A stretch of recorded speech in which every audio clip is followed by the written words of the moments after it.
my parents didn't even understand the business. I don't think, but for anybody who even had any understanding, it was not, hey, can't wait to get my kid into the entertainment business. You know what I mean? It was always the opposite. Just don't go there. Even parents who were in the business were saying, don't go into this business because it's not easy.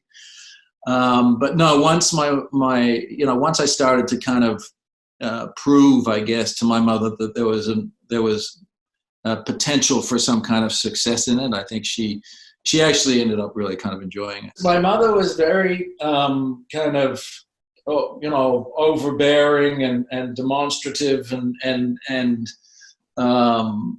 demanding, let's say. And I mean that in the most beautiful ways possible, because I loved her to death. But she couldn't leave the scenario at home behind.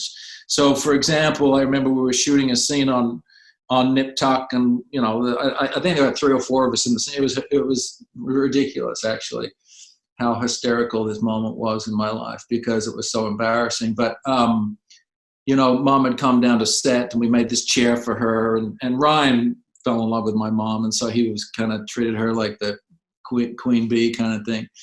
And she loved it. And I remember I was in the middle of this scene, and everybody's quiet as you're shooting, because that's what you have to do, and you have to hear the audio and all that kind of stuff. Anyway, we're shooting this scene, and I hear, and I'm wondering, there's a moment where I'm thinking to myself, okay, is this a reality, or am I having an out-of-body experience? But I hear my mother going, Julian.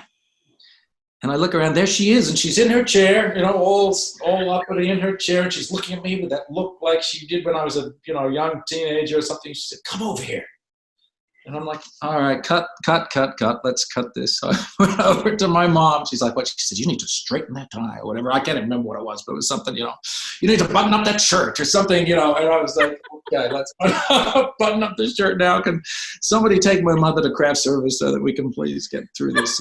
It was a pretty funny moment in time, because I can't remember how I was in my mid-30s, but I'm a lead actor in a show, and I'm, it's not very often you get kind of humbled by your mother telling you to straighten your jacket, tighten your tie, or whatever that is. So she did that to me once on the red carpet too, and I was nominated for an award. It was just, one of those things I loved about my mom.